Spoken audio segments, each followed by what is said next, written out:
everyone, welcome back to SS classes. Today I will start the next topic of physics, chapter 3, which is the type of forces. So इससे पहले की video में हमने discuss किया था force क्या होता है, ठीक है, और उसके बहुत सारे एग्जाम्पल को भी डिस्कस किया था. तो अब हम पढ़ने वाले हैं कि फोर्स कितने टाइप के होते हैं. What is the type of forces या the how many kind of forces. तो there will be two types of forces, ठीक है. Interact between the body can be two type, ठीक है. जो हमारे ऑब्जेक्ट होते हैं वो टू टाइप से इंटरेक्ट कर सकते हैं. तो फर्स्ट है हमारा कॉन्टैक्ट फोर्स एंड सेकेंड है हमारा नॉन कॉन्टैक्ट फोर्स. तो how will we know what is a contact force and what is a non-contact force. So first we define contact force. contact force वो होता है जिसमें दो ऑब्जेक्ट जो है आपस में कांटेक्ट करते हैं विद ईच अदर, ठीक है. इसके एग्जांपल बहुत सारे हो सकते हैं, जैसे मस्कुलर फोर्स, ठीक है, frictional force, collision force, mechanical force, tension force. इसे हम बुक से देखेंगे. और सेकेंड है हमारा non contact force. Non contact force वो होते हैं जो क्या करते हैं जिसमें दो ऑब्जेक्ट आपस में कांटेक्ट में नहीं आते हैं विद ईच अदर, ठीक है. Bodies is not contact in which each other, ठीक है. तो वो हमारे होते हैं नॉन कॉन्टैक्ट फोर्स.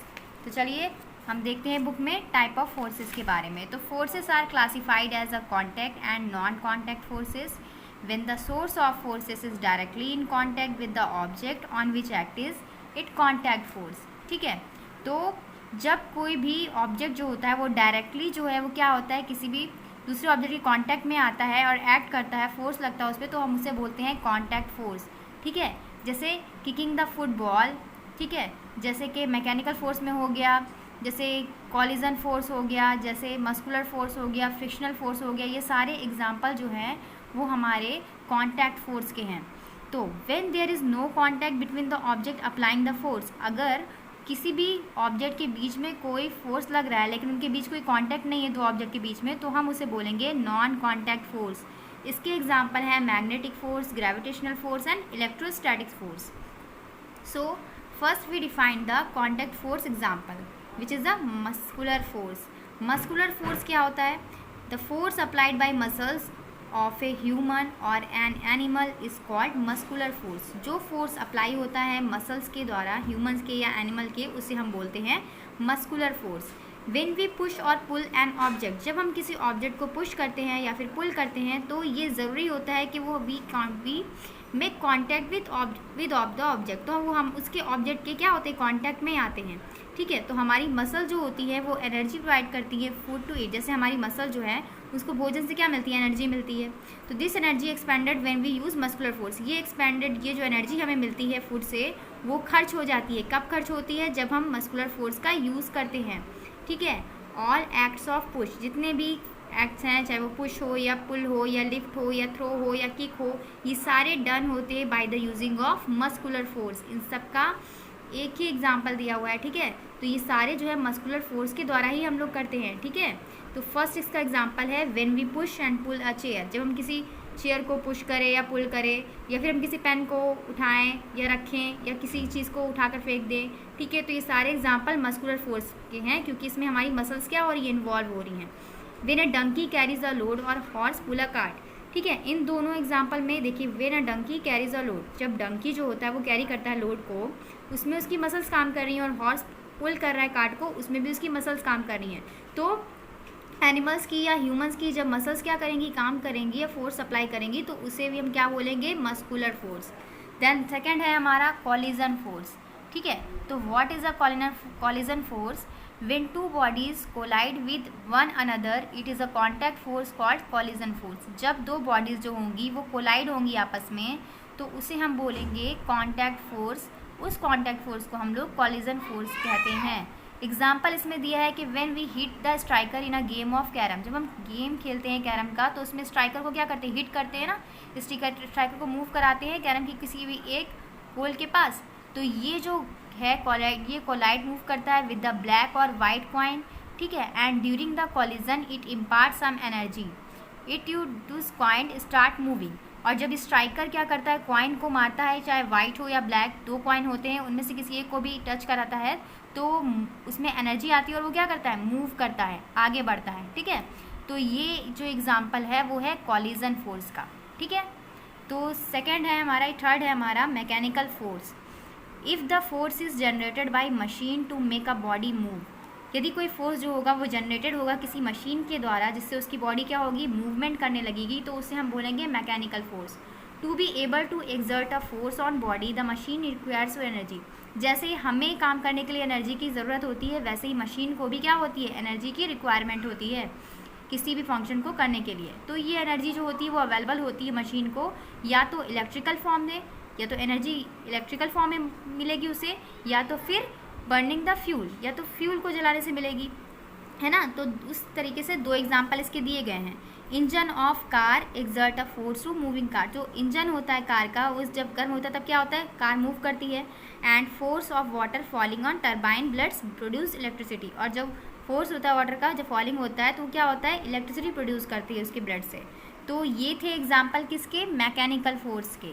अब है हमारा fourth frictional force. What is a frictional force, तो फ्रिक्शन जो होता है या friction is a contact force that slow down a body which is moving on another. Friction जो होता है वो कॉन्टैक्ट फोर्स होता है जिसमें कोई भी बॉडी जो होती है या कोई भी ऑब्जेक्ट जो होता है वो अपनी स्पीड को क्या कर देता है, स्लो कर देता है या मूवमेंट को रोक लेता है। वो कैसे होता है, फ्रिक्शन जो होता है फोर्स होता है which opposite to tend oppose the relate velocity between the bodies in contact. जो फ्रिक्शन होता है, जो भी बॉडी मतलब जो भी ऑब्जेक्ट मूवमेंट कर रहा होता है, जैसे कोई कार चल रही है ना, तो उस पर ब्रेक मारा तो वो क्या होगी, अचानक से स्टॉप होगी, और जो स्टॉप होगी वो फ्रिक्शन से भी होगी, क्योंकि कोई भी वस्तु या फिर कोई भी चीज़ हम बॉल को जब ऐसे किक कराते हैं तो कहीं ना कहीं जहाँ पर यहाँ पर ऐसे मूवमेंट करें तो कहीं ना कहीं जहाँ पर वो रुक जाती है, ठीक है। तो वो जो रुक रही है वो फ्रिक्शन फोर्स के कारण ही रुक रही है, ठीक है। तो फ्रिक्शन फोर्स जो होता है वो किसी भी ऑब्जेक्ट मूविंग करने वाले ऑब्जेक्ट के अपोजिट साइड में लगता है, ठीक है।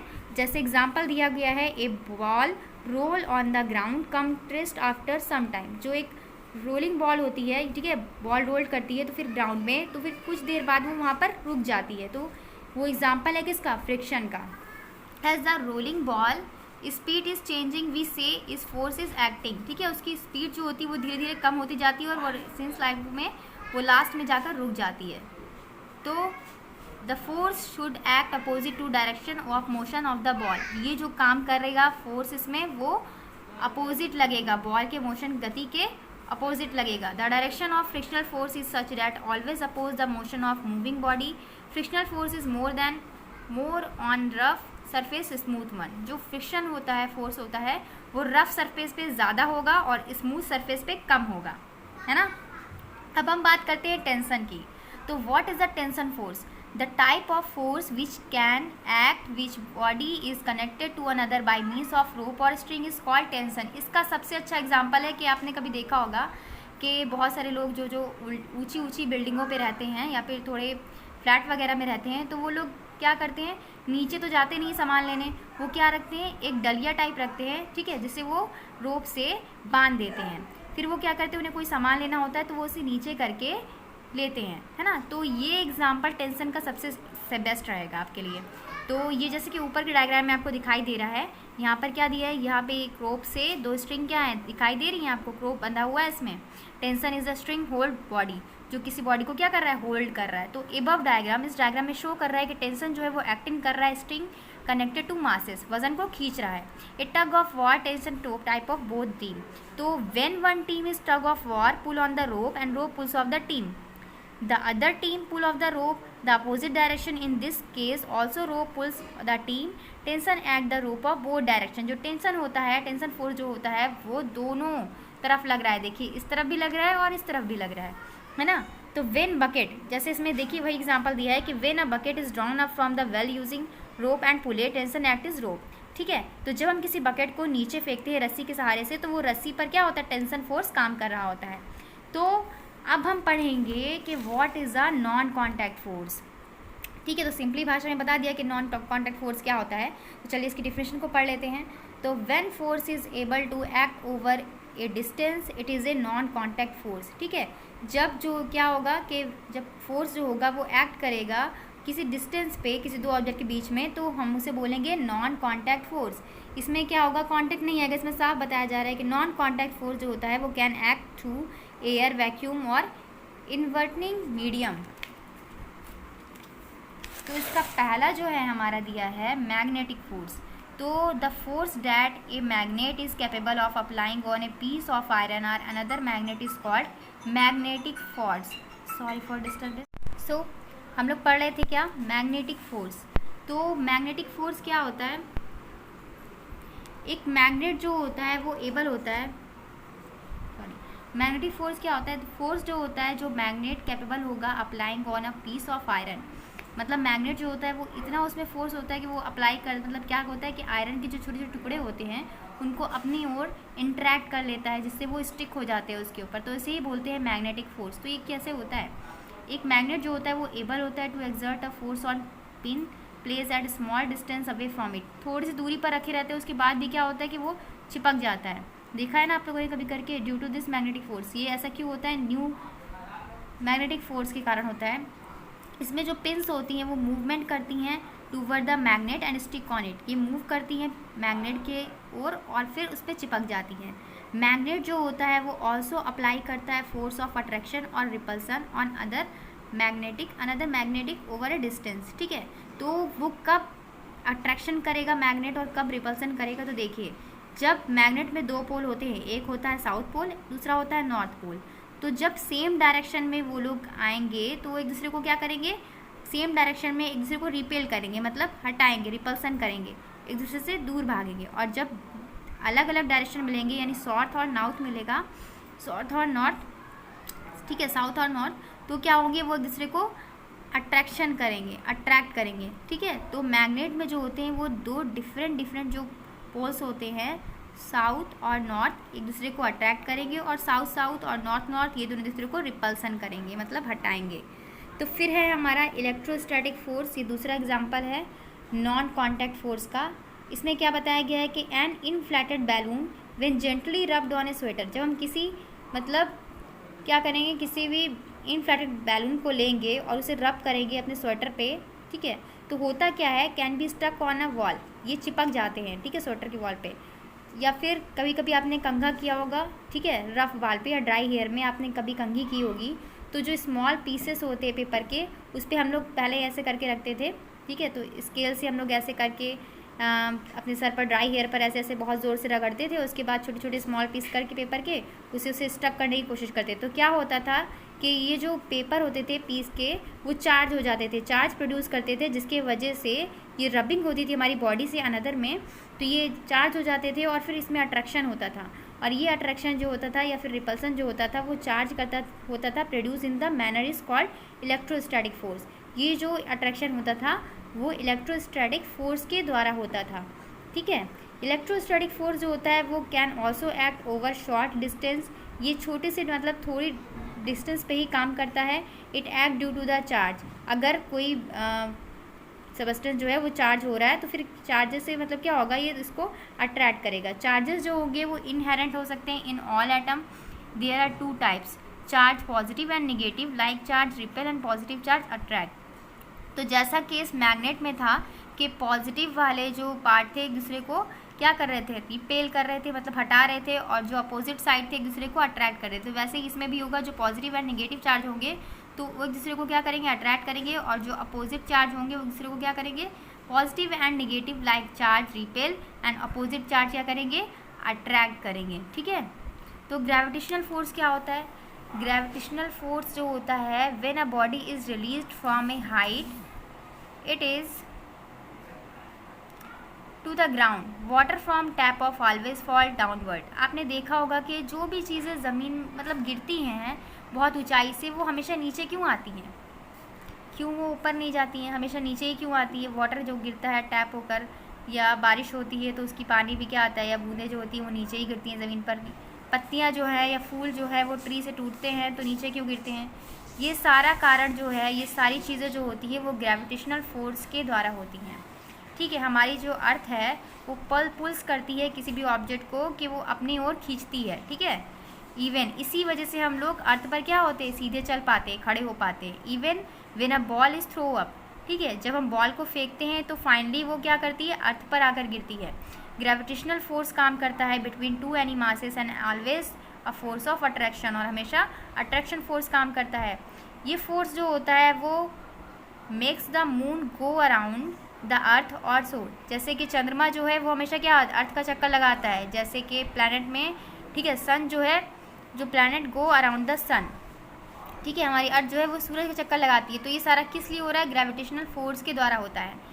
जब दो मासेस जो होते हैं वो ऑलवेज अट्रैक्ट करेंगे या वन अनदर, ग्रेविटेशनल फोर्स काम करेगा। अनलाइक जैसे मैग्नेटिक में, इलेक्ट्रोस्टैटिक फोर्स में। Is a long distance force has between a planet and sun, there is no gravitational force, ठीक है। Also unlike the other two force is not force repulsion, one body can only attract another one due to gravitational force can not repel it, ठीक है। तो ये जो हमारा gravitational force है, ये न्यूटन ने सबसे पहले बताया था कि ग्रेविटेशनल फोर्स जो है वो काम करता है, ठीक है। तो इन्होंने ही बताया था कि हमारी जो अर्थ है उस पर ग्रेविटेशनल फोर्स काम करता है, जिसकी वजह से कोई भी चीज़ अगर धरती पर गिरती है तो वो नीचे ही आकर गिरती है, नहीं तो अंतरिक्ष जैसा नहीं होता कि हम लोग आसमान में ही उड़ते रहते हैं, उसमें उड़ते रहते हैं, ठीक है। Weight, it is force with which a body gets attract toward the centre of the earth, the weight of body measure by a spring balance.